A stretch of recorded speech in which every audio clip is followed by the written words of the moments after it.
Bom dia, povo de Deus. Vamos chegando para a nossa manhã com Deus.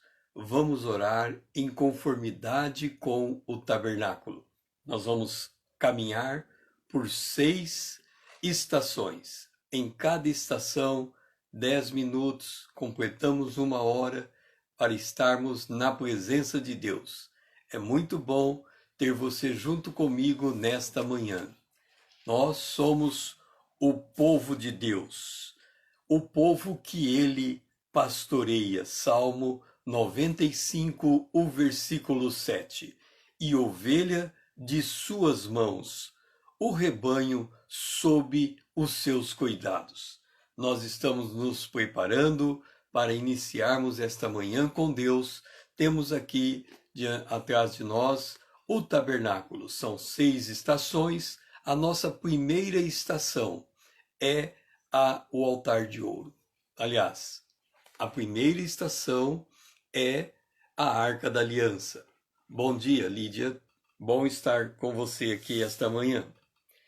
A nossa passagem na Arca da Aliança está no Salmo de número 145, o versículo de número 3. Grande é o Senhor e muito digno de ser louvado. A sua grandeza é insondável. A grandeza de Deus é insondável. Quando nós consideramos a grandeza de Deus, eu quero fazer aqui um recorte em relação ao sofrimento de Jó. Jó, ele, num dado dia, ele perdeu os seus filhos e todo o seu patrimônio. Ele não entendeu o que passou com ele. Ele não conhecia, bom dia, Rita, ele não conhecia os bastidores da história. Então, na visão, na perspectiva dele, num dado momento, ele acordou sem nada do que ele possuía. E a mulher dele, e aí quando aconteceu tudo aquilo com ele, ele ficou com um ponto de interrogação. Em seguida, ele teve uma enfermidade terrível. E esta enfermidade apodreceu seu corpo ao ponto do cheiro ser tão terrível que afastou completamente as pessoas que estavam à sua volta. Jó passou por aquela situação e ainda recebeu a visita de 3 amigos que o que melhor falou a respeito dele diz assim: é mais fácil nascer um jegue inteligente do que você ter algum discernimento sobre o que está acontecendo com você, Jó. Mas o 4º amigo de Jó entrou na história e disse: Jó, você não conhece a grandeza de Deus? Para um pouco e pensa. E quando Jó ele ouviu a voz desse 4º amigo, ele sintonizou a sua mente com Deus.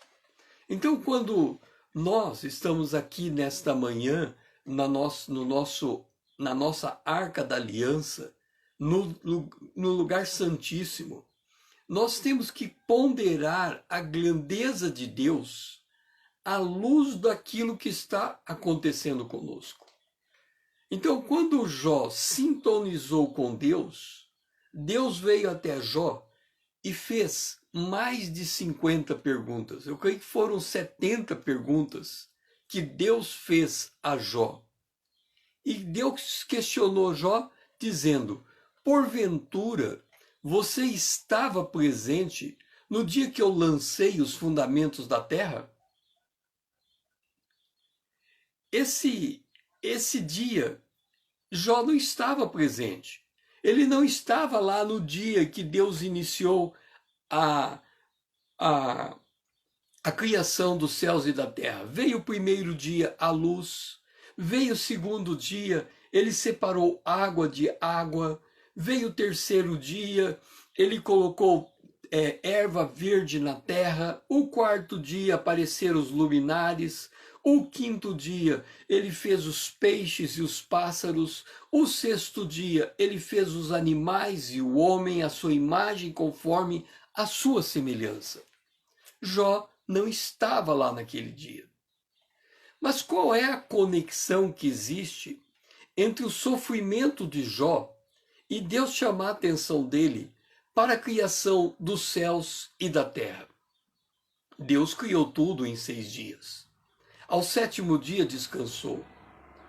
E desde então, Deus tem mantido fiel às leis que dão sustentação a este mundo.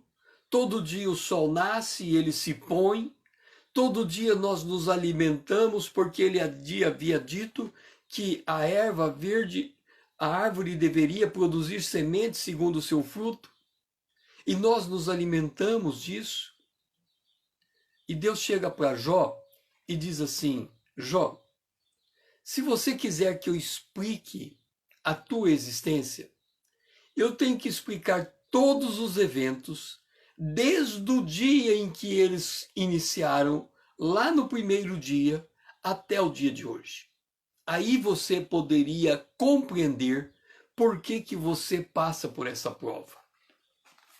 O apóstolo Paulo, escrevendo aos Coríntios, no capítulo de número 4, fazendo uma conexão entre o momento em que nós estamos vivendo com a vida eterna que está por vir, ele disse assim, segundo aos Coríntios, o capítulo 4. A nossa leve, verso 17, e momentânea tribulação produz para nós eterno peso de glória acima de toda comparação. É como se Deus estivesse dizendo: o que você está fazendo hoje tem uma conexão com o que vai acontecer na eternidade. Imagina você assumindo um trabalho novo, entra dentro da empresa, você é treinado para fazer alguma coisa, mas você ainda não sabe o que virá. Você entra como office boy daquela empresa, depois você começa a ser o vendedor daquela empresa, depois você passa para um cargo maior, se torna o gerente daquela empresa, e depois você de repente ganha uma participação daquela empresa e se torna o sócio dela. Você entrou como office boy, mas foi preparado por aquela empresa para ser o sócio. Deus te coloca na terra agora numa condição que você está acontecendo coisas da tua vida que você não sabe. Mas estas coisas que estão acontecendo na sua vida que você não sabe hoje, terão significados dentro da eternidade. E aí o que vem a palavra e diz: a grandeza de Deus é insondável. Nós não conseguimos entender o propósito divino para a nossa vida hoje, que vai ter uma repercussão na eternidade. Mas nós podemos confiar na grandeza de Deus, naquilo que Deus está fazendo. E é nesse sentido que nós vamos fazer esta primeira oração. Amado Deus e Pai, nós glorificamos a Ti e te somos gratos, porque a Tua grandeza é insondável. Nós não conseguimos fazer a relação nem entre o nosso nascimento, a nossa vida e a nossa existência no dia de hoje, com a criação dos céus e da terra, e muito menos com o que está por vir na eternidade.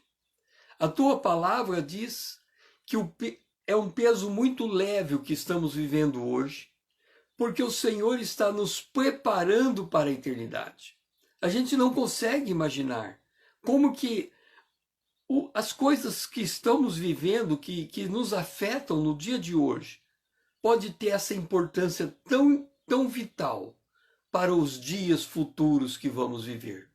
Mas nós queremos declarar que confiamos na Tua grandeza, porque ela é insondável. Nós não conseguimos entender o que está acontecendo, mas nós cremos que o Senhor está cuidando disso e confiamos em Ti. Oramos em nome de Jesus, o Teu Filho amado a quem nós amamos. Amém. Vamos agora para a nossa segunda estação, o altar de ouro. O altar de ouro está em Romanos, no capítulo 11, o versículo de número 33. Nós terminamos de dizer: grande é o Senhor e muito digno de ser louvado. Sua grandeza é insondável. No altar de ouro, à luz disso que Paulo está o Salmo está nos dizendo, a nossa fala é a de Paulo. Romanos, capítulo 11, verso 33. Ó profundidade da riqueza, tanto da sabedoria como do conhecimento de Deus! Quão insondáveis são os seus juízos e quão inescrutáveis os seus caminhos. E Paulo continua: quem, pois, conheceu a mente do Senhor? Ou quem foi o seu conselheiro? Ou quem primeiro deu a ele para que lhe venha a ser restituído? Porque dele, e por meio dele, e para ele, são todas as coisas. A ele, pois, a glória eternamente. Amém. Note como Paulo fica extasiado. Ó profundidade da riqueza! A riqueza de Deus, quando a gente vai procurar o ouro ele fica no mais profundo da terra. Você tem que escavar a terra para retirar o ouro. Você tem que escavar a palavra de Deus para extrair dela a profundidade da riqueza que é a palavra de Deus. Em Jesus estão contidas todas as riquezas. A Bíblia diz que Jesus é a pedra de esquina que os construtores rejeitaram. O que é uma pedra de esquina? É uma pedra que faz com que duas coisas se juntem, se unam e permaneçam fixadas. Isto é pedra de esquina. A gente tem o conceito de sistema. O conceito de sistema, ele tem um ponto de entrada, um processamento e um ponto de saída. Em um sistema, tudo está interligado.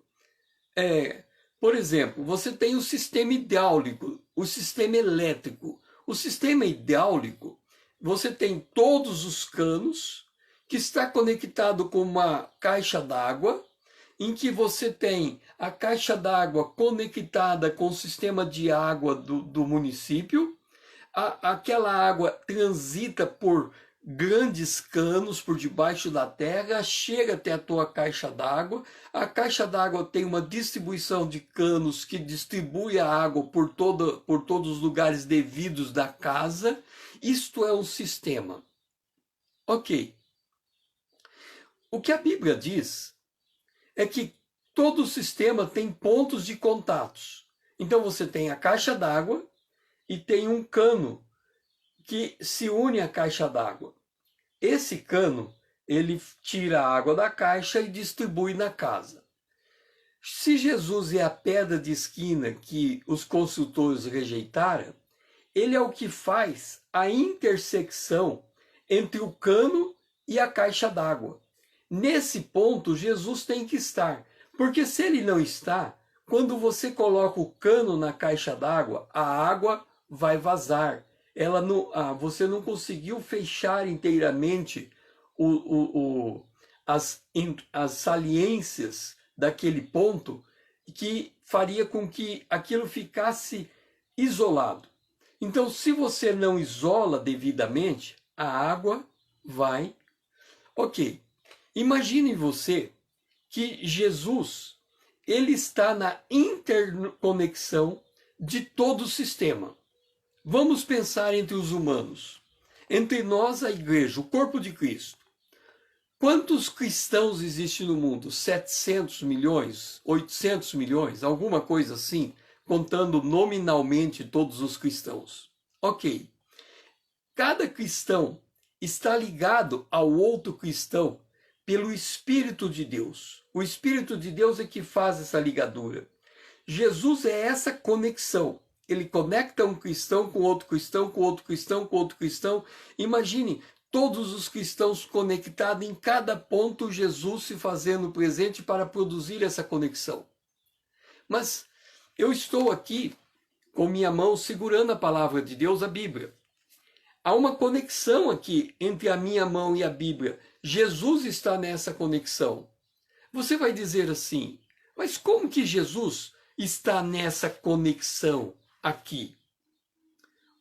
Olha o que está escrito em Hebreus, capítulo 1, quando diz que Jesus é a expressa imagem de Deus, diz assim: ele sustenta todas as coisas pela palavra do seu poder. Veja a riqueza que isso implica. Ele sustenta.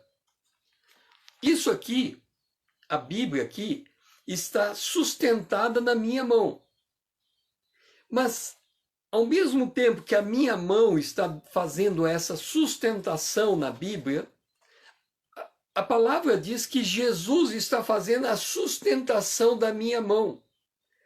Ele está sustentando. Existem leis naturais que estão interagindo em todo esse que a gente nem conhece, que está permitindo esta sustentação. Jesus, se ele parasse de sustentar, se ele fosse um Deus que se ocupasse com outras coisas, se ele fosse para uma outra estrela e esquecesse de nós aqui, e esquecesse de manter a sustentação da sua palavra, tudo cairia. Imagine um balão que está cheio de ar e você solta o ar e aquele... tudo se dissipa. Então, se Jesus não se faz presente, tudo se dissipa, tudo se dissolve, tudo se destrói, tudo se perde.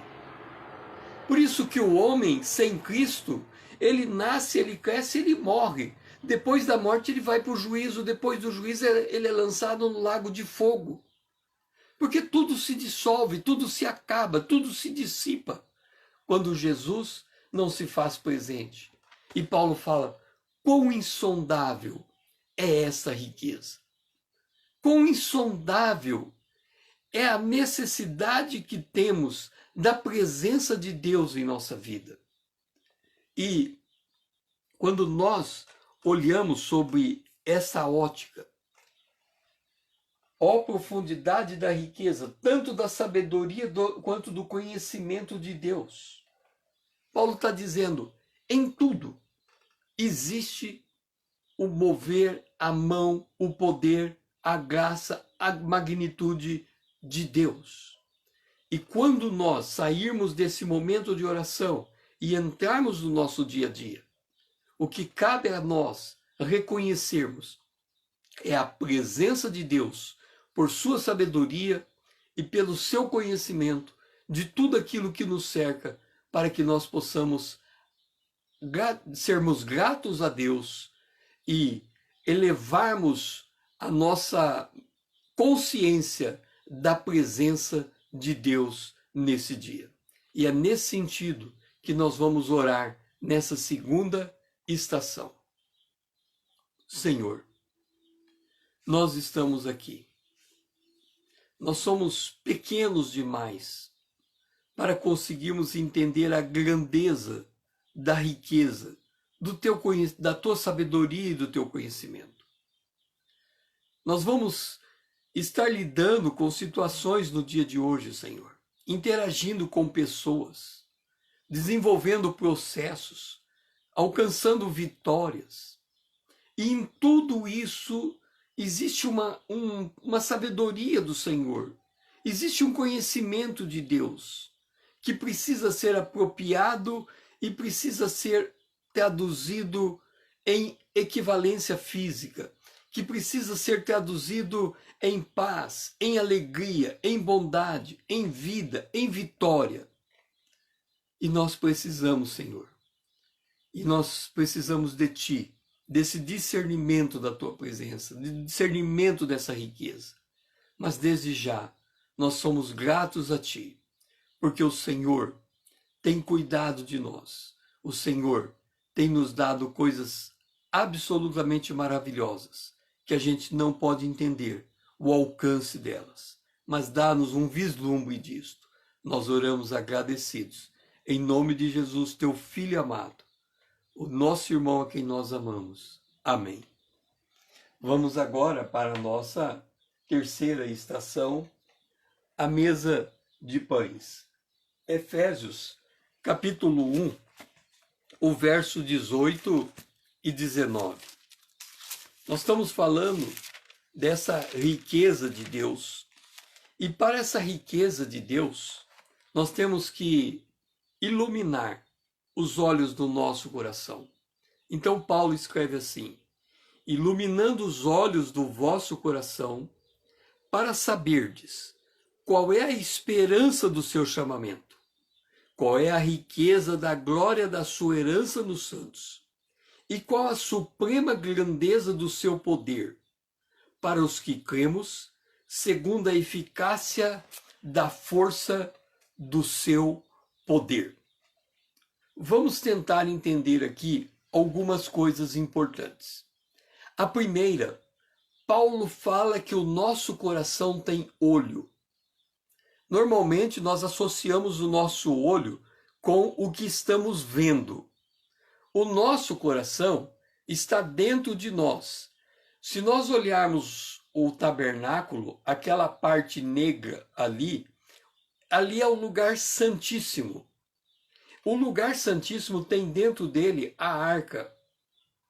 O nosso coração tem dentro dele o nosso homem interior. Se existe um homem interior dentro do nosso coração, este homem interior tem as mesmas faculdades que nós temos, só que do ponto de vista espiritual. O nosso homem interior, ele tem olho como nós temos olhos. Note uma coisa. Eu sou o César. Se eu tenho um homem interior, então eu tenho o eu, César, e um outro eu, César. Esse eu, César, é o eu natural. Esse eu, César, que está aqui dentro, é o meu outro eu, o meu eu espiritual. Esse outro eu espiritual, como ele é o meu homem interior e ele está ligado ao Espírito de Deus, ele é um único Espírito, ele é uma única unidade com o Espírito de Deus. O que acontece é que normalmente eu só olho, vejo, entendo e faço de acordo com o meu homem natural. Eu não consulto o meu homem espiritual. E por causa disso, eu não coloco Jesus como a pedra de esquina sobre todas as coisas. O apóstolo Paulo vem e diz: o meu homem interior está aqui dentro. Então é preciso que abra os olhos do meu coração. Ele seja iluminado. Quando nós vamos na parte azul, que é o lugar santo, a próxima estação é o candelabro. O candelabro é a luz que ilumina o nosso coração. Quem ilumina o nosso coração é Jesus. Ele é a luz do mundo. O Espírito Santo tem por objetivo fazer com que Jesus, que é a luz do mundo, traga a luz para o nosso coração. Significa que a palavra de Deus tem que entrar na nossa mente e ser introduzida no nosso coração. O problema é que o nosso coração tem uma linguagem diferente da nossa mente. A nossa mente é racional. O nosso coração é emocional. A nossa mente, ela tem a capacidade de pensar. O nosso coração tem a capacidade de sentir. A nossa mente tem prazer na lei de Deus. O nosso coração tem que ter o fruto do Espírito, que é paz, alegria, bondade e benignidade. O apóstolo Paulo, ele está dizendo que a nossa mente tem que se ligar ao nosso coração com uma unidade, em unidade. Quando essa unidade existe entre o que pensamos e o que sentimos, quando isso está em harmonia ligado, então nós estamos com o fluxo ligado ao Espírito de Deus. Lembra que Jesus disse: quem crer em mim, rios de água viva fluirão? Jesus é a grande caixa d'água. Nós somos o cano embutido nessa caixa. Mas este cano, para que ele possa sair pela torneira, o que é a torneira? Os nossos olhos físicos são nossa torneira, é aquilo que ele traz a impressão do mundo externo para o interno. A nossa boca é uma torneira, ela faz sair. Quando a Bíblia diz, abre tua boca e te encherei, ele está dizendo, se você receber a palavra de Deus, processar ela no coração, crendo, e fazer ela sair pela tua boca, confessando, a palavra de Deus vai gerar resultado, vai frutificar. E se ela frutifica, você está vivendo a vida abundante de Deus.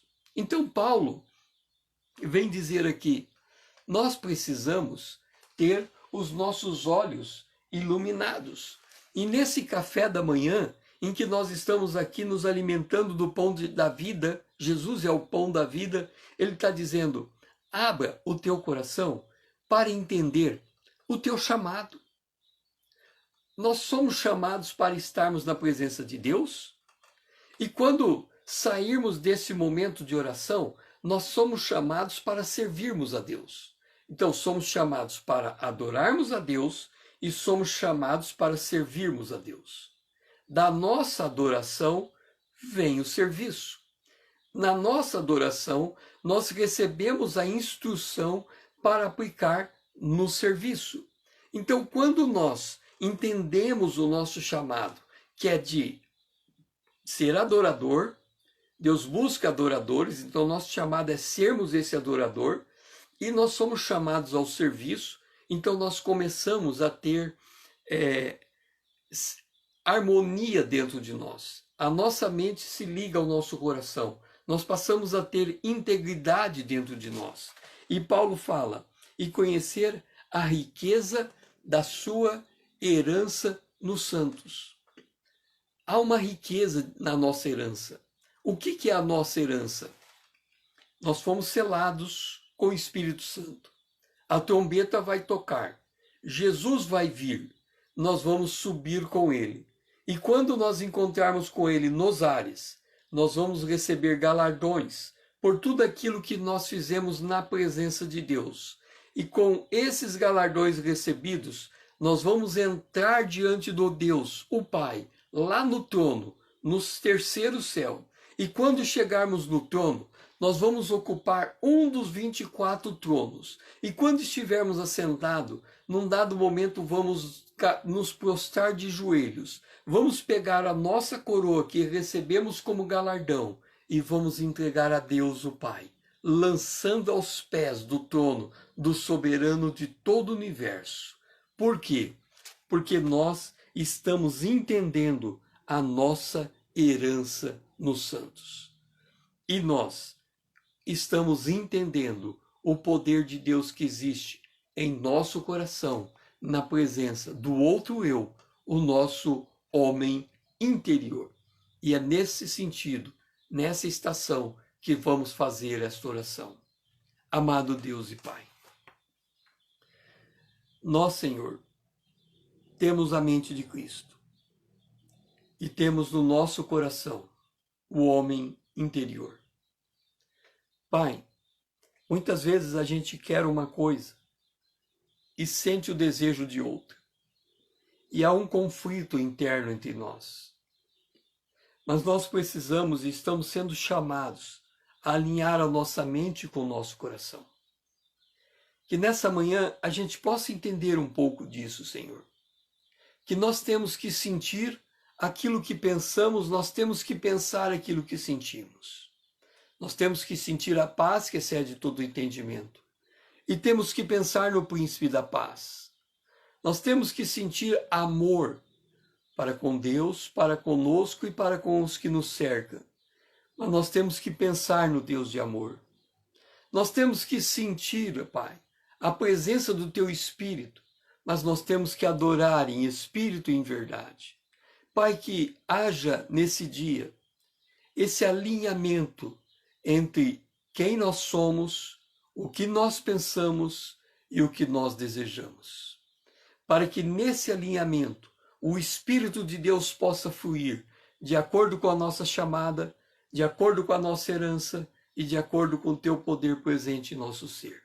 Nós oramos agradecidos, em nome de Jesus. Amém. Vamos para o candelado.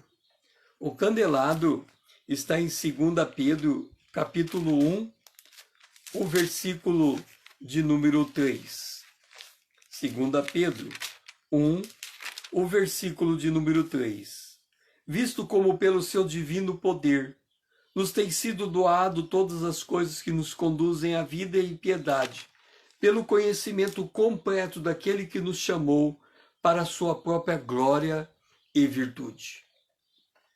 Na estação anterior, nós vimos que o olho do nosso coração, os olhos do nosso coração, foram iluminados pela presença do Espírito Santo.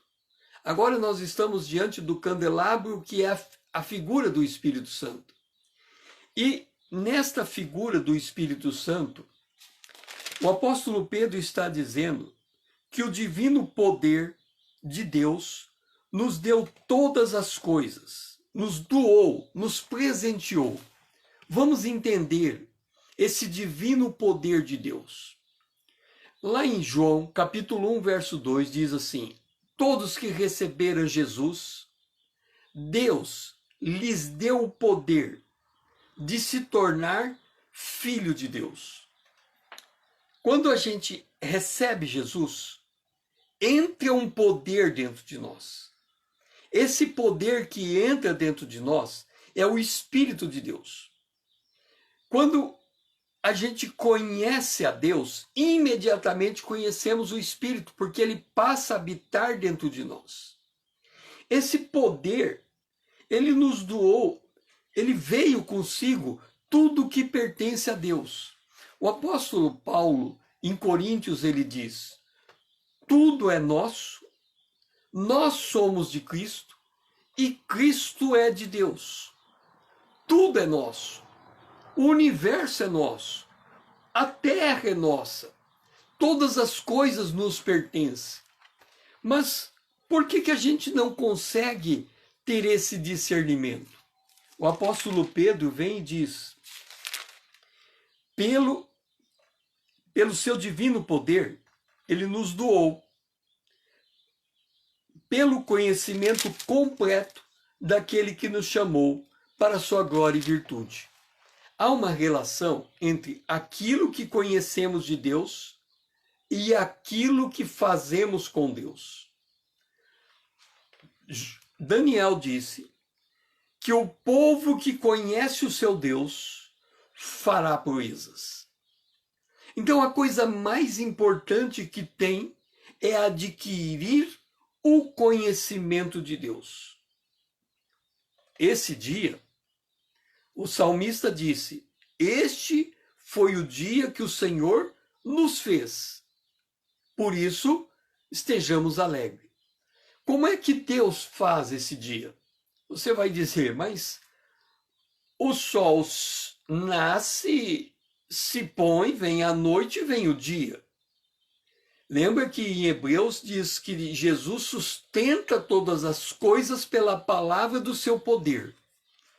Olha só, quando Josué foi a uma batalha e ele não tinha tempo hábil de vencer os seus inimigos, ele disse: Sol, para. O sol parou. Um dia de 24 horas se tornou um dia muito maior do que isso, quase que um dia de 48 horas.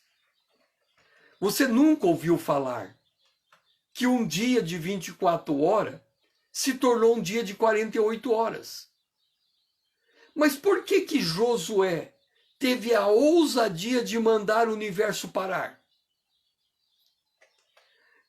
A gente sabe que quando nós estamos em um carro, nós temos que colocar o cinto de segurança. Porque quando a gente senta no carro, aparentemente nós estamos parados e o carro está andando. Essa é a sensação que temos. Nós estamos parados dentro do carro e quem anda é o carro. Mas se o carro parar subitamente, nós vamos descobrir que nós estávamos na mesma velocidade do carro e seremos projetados. Imagina que você está dentro de um carro, indo numa parede de concreto, e quando você bate na parede de concreto, ao invés do teu corpo sair sendo projetado para a frente, o carro para e o teu corpo para, como se nada tivesse acontecido. Foi o que aconteceu naquele dia com Josué. O universo parou e todo mundo parou. Todo mundo ficou ali e os homens ficaram correndo, lutando, batalhando, mas eles não foram projetados com a parada de tudo. Aí você me pergunta, como é que Deus fez para parar todas as coisas? Como é que Deus fez para parar o sol? Eu não sei, eu já fui operado de apendicite. Eu era muito pequeno quando eu fui operado de apendicite, eu não lembro nada. Mas imagine uma pessoa que vai ser operada do coração. Ela entra no hospital. Aliás, vou contar de outra forma. Eu destronquei o meu braço. E tive que ser levado até um hospital. Eu estava na fazenda e fui levado até um hospital numa cidade pequena. Quando eu cheguei lá, eles me colocaram numa maca. E aí veio o médico para colocar o braço e o anestesista para aplicar uma anestesia para colocar o braço. Eles iam me dar uma anestesia geral. Quando o anestesista foi levar a mão para dar anestesia, eu caí na tolice de perguntar para ele se ele sabia o que ele estava fazendo. Olha, o anestesista vai me entregar uma... E eu vou perguntar para ele se ele sabe o que ele está fazendo. Então eu falei assim... Quando ele veio com a agulha, eu virei para ele e falei, você sabe o que você está fazendo? Naquele dia, ele não sabia o que ele estava fazendo.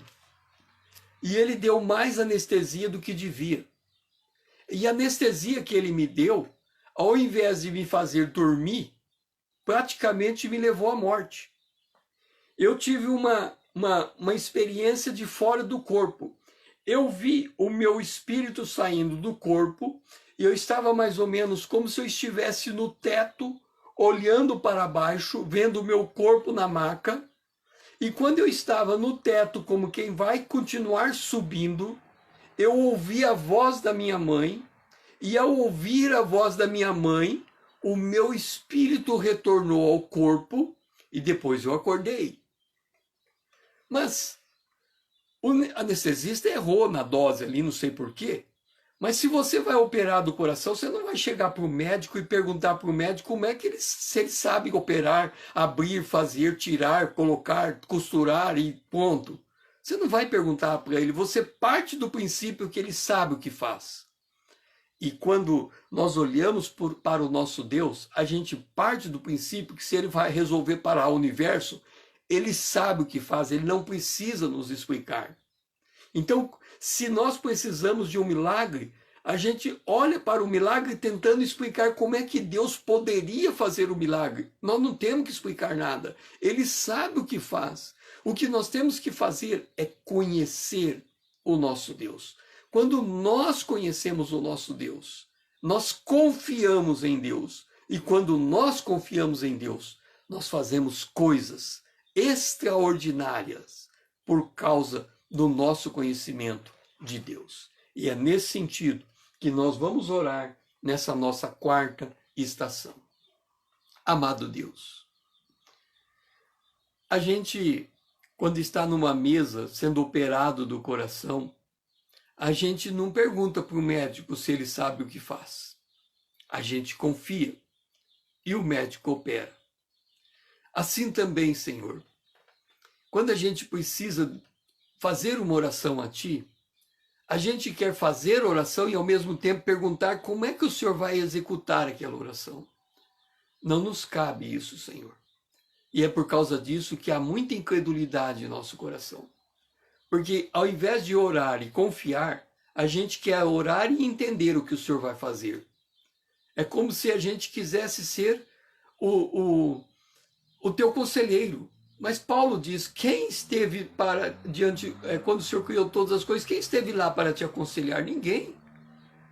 Quem somos nós, Senhor, para darmos conselho a Ti? Que nós tenhamos a humildade de reconhecer que quando pedimos algo, cabe a Ti executar, e tão somente a nós confiar. Que possamos confiar na grandeza do Senhor, na operação do Senhor, na sabedoria do Senhor. Nós oramos agradecidos, em nome de Jesus, o Teu Filho amado, a quem nós amamos. Amém.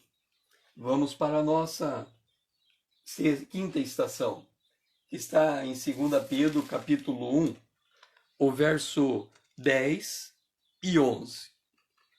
2 Pedro diz assim: Por isso, irmãos, procurai com diligência cada vez maior. Nós estamos aqui às 5 horas da manhã, iniciamos esse período de oração. Eu tenho colocado esse período de oração nos dias úteis, de segunda a sexta, mas como essa semana começou na terça-feira, eu vou estender até o sábado para completar um período de 5 dias.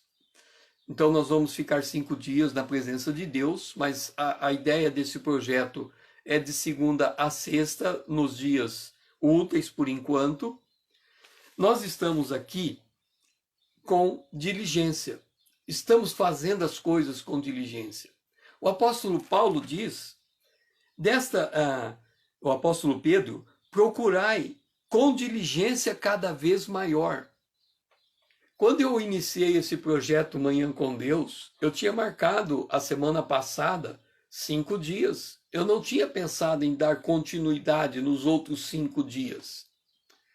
Mas alguém sugeriu que eu continuasse, então continuei e vamos continuar. Isso é diligência cada vez maior. Começar uma coisa e continuar aumentando ela de intensidade. Vocês que estão aqui podem me ajudar, trazendo outros para participar conosco. Isso é diligência cada vez maior. É fazermos aquilo que está à mão fazer e fazer cada vez melhor, cada vez maior. Por quê? Para confirmar a vossa vocação e eleição. Imagine, a pessoa hoje, ela tem a necessidade de aprender sempre. Então ela faz um curso de odontologia. Ela se formou.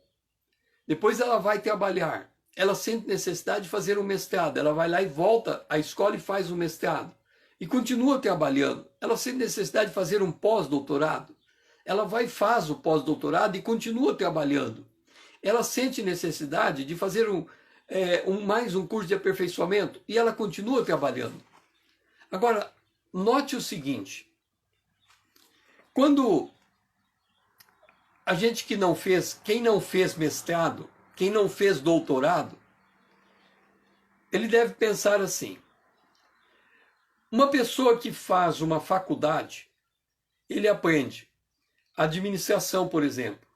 Ele aprende como marketing, ele aprende administração, planejamento estratégico. Ok, vamos ficar com essas 3 coisas. Eu aprendo como planejar, como organizar, como administrar e como fazer marketing. Isso eu aprendi na faculdade. Vou ficar com 3 coisas: planejar, organizar e administrar. Eu resolvo fazer um mestrado. O meu orientador chega e diz assim: o que você aprendeu na faculdade? Planejar, administrar e organizar. Ele fala: para fazer o mestrado você só pode escolher uma área.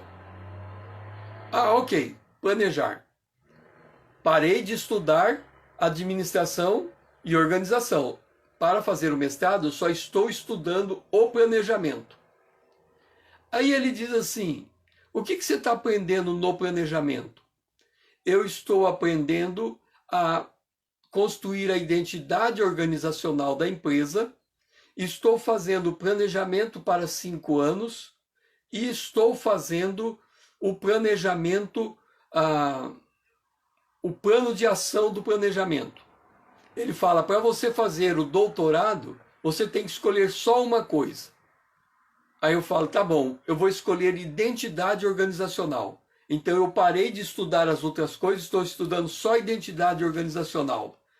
Aí quando eu vou preparar o meu tema, ele fala assim: o que é identidade organizacional? Missão, visão e valores. Você não tem condição de desenvolver uma tese nas 3 coisas, escolhe uma delas. Ah, tá bom, vou escolher visão. Parei de estudar as outras coisas. Significa que quanto mais eu cresço no conhecimento, mais específico ele se torna, menos das outras coisas eu estudo.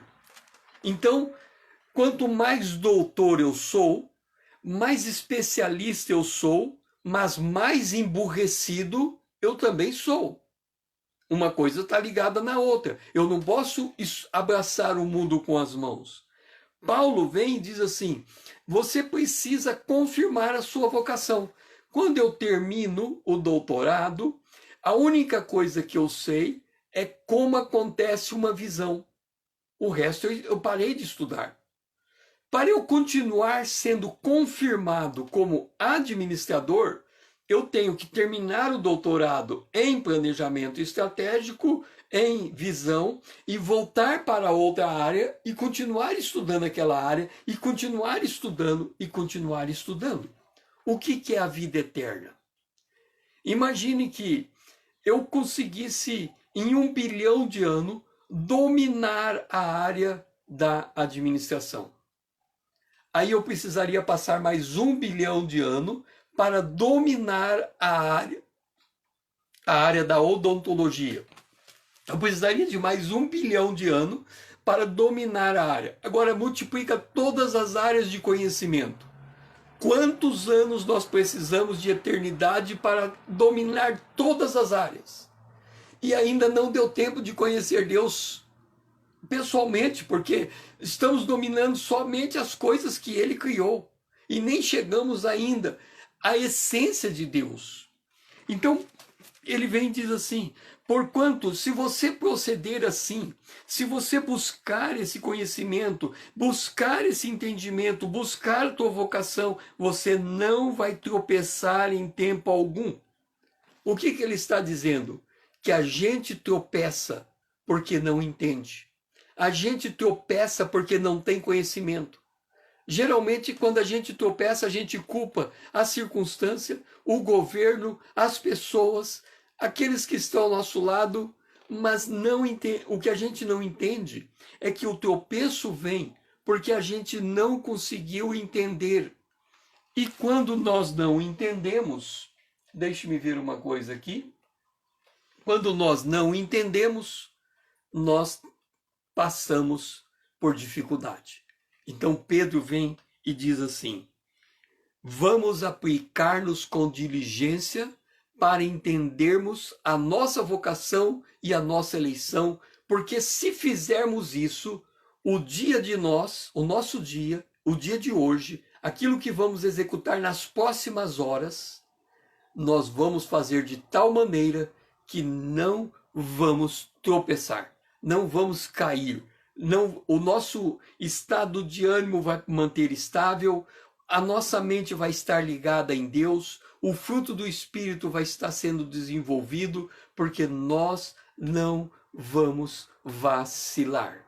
E é nesse sentido que nós vamos fazer a nossa oração neste momento, nessa estação. Senhor, nós decidimos agora sermos diligentes. Quantas vezes, Senhor, a gente tropeçou? É só olhar para os dias passados. Quantos tropeços nós tivemos, Senhor? E se tropeçamos, é porque nos faltou o conhecimento, o discernimento e a sabedoria. Agora, Senhor, nós entendemos isso e tomamos a decisão que vamos mudar esse estado de coisa. Nós vamos gastar um tempo na tua presença para aprendermos de ti, para que quando nós estivermos no calor do dia, nós possamos usar o conhecimento de ti que adquirimos e aplicar naquele momento. Nos dá esse discernimento, Senhor. Nos dá essa sabedoria. E que ao final do dia nós possamos dizer que a nossa vocação e a nossa eleição foi confirmada nesse dia. E no dia seguinte, quando entrarmos em oração diante de ti, que nós possamos ser gratos a ti, porque o Senhor tem firmado os nossos pés e a gente não tem vacilado. Nós oramos agradecidos, em nome de Jesus, o teu Filho amado, o nosso irmão a quem nós amamos. Amém.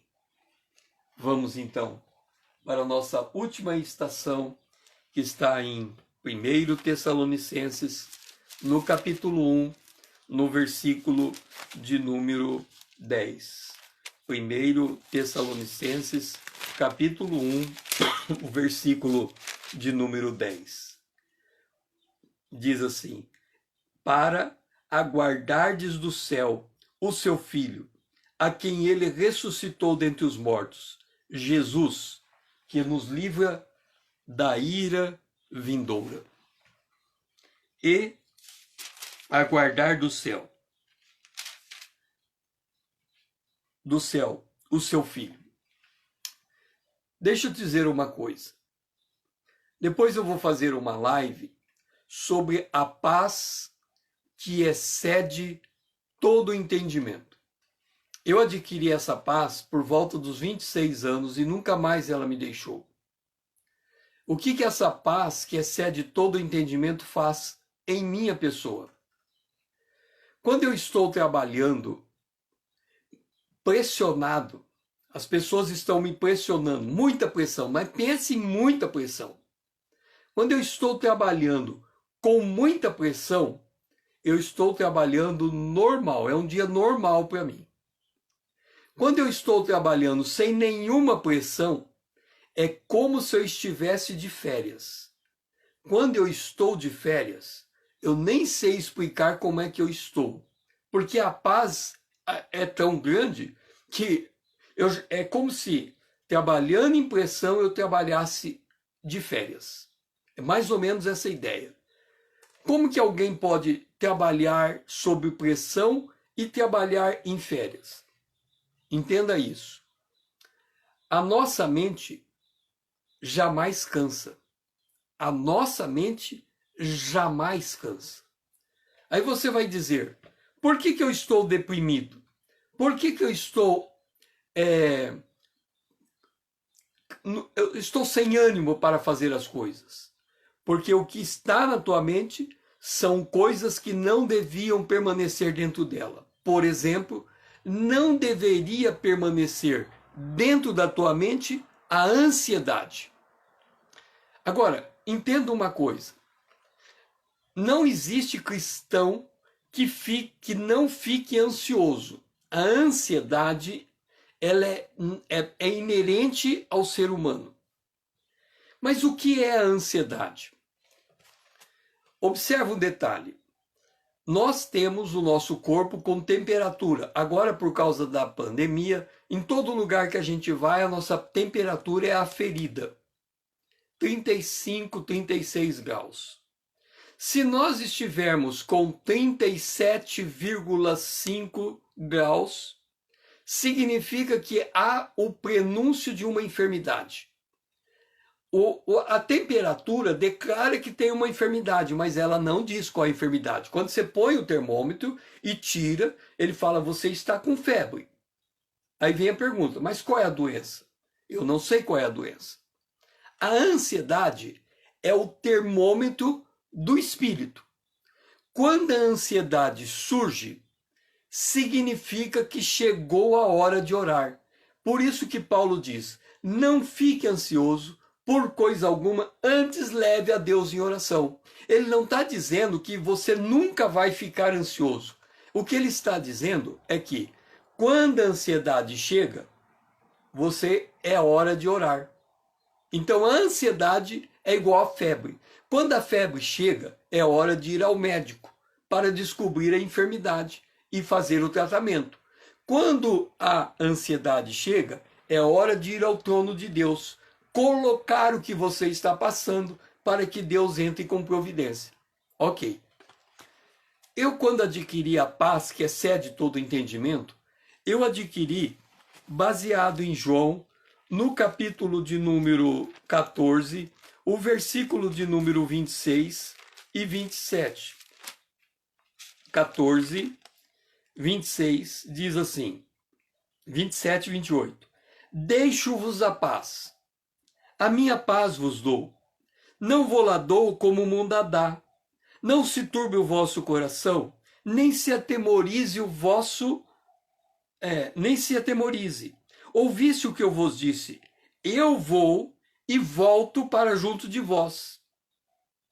Eu vou e volto para junto de vós. Se o apóstolo Paulo está dizendo que nós temos que estar aguardando a volta de Jesus, e nós temos que viver esse dia, então examine o seguinte: ao meio-dia, eu tenho que resolver um problema extremamente difícil. Isso significa que agora são 6 horas, daqui 6 horas, ao meio-dia, eu tenho que resolver um problema extremamente difícil. Eu preciso de sabedoria de Deus para resolver aquele problema. A paz, que excede todo entendimento, é a condição para resolver o problema. A pessoa que perde a paz, quando chega diante do problema, ela não sabe o que fazer, porque ela já está perdida dentro dela. Como é que ela vai tratar aquilo? Agora, se ela está em paz dentro dela, ela vai ter o discernimento de entender e achar a resposta para resolver. Ok. Ao meio-dia, está marcado, eu tenho que resolver algo difícil. Mas qual é a minha expectativa? Que Jesus vai voltar. Quando for 9 horas da manhã, a trombeta toca. Quando a trombeta tocar, o arrebatamento acontece. Eu vou ter um corpo glorificado e vou subir e estar na presença de Jesus. Às 9 horas da manhã aconteceu o arrebatamento. Eu não tive que resolver o problema do meio-dia. O problema do meio-dia ficou na terra. E eu subi. Então, quando nós temos a expectativa da volta de Jesus, nós não nos apegamos às coisas desse mundo, porque tudo que há nesse mundo passa. A Bíblia diz que a concupiscência dos olhos, a concupiscência da carne, a soberba da vida, essas coisas passam. Mas como nós não temos esse equilíbrio entre, ao mesmo tempo em que temos que resolver um problema ao meio-dia, nós estamos esperando Jesus, o que significa isto? Que se Jesus voltar não ao meio-dia, mas às 3 da tarde, eu vou ter que resolver o problema ao meio-dia. Então eu tenho que confiar em Deus, eu tenho que resolver o problema com leveza de coração, para que possamos chegar ao meio-dia. A frase de hoje é: mantenho-me vigilante para não tropeçar. Vamos orar. Senhor, mantenha-me vigilante nesse dia. Eu oro em nome de Jesus, o teu Filho amado, a quem nós amamos. Amém. Que o Senhor seja louvado. Mantenha-se vigilante. Tenha convicção de que Jesus está voltando e você tem que ter um espírito leve para tratar todas as coisas nesse dia. Que o Senhor seja louvado.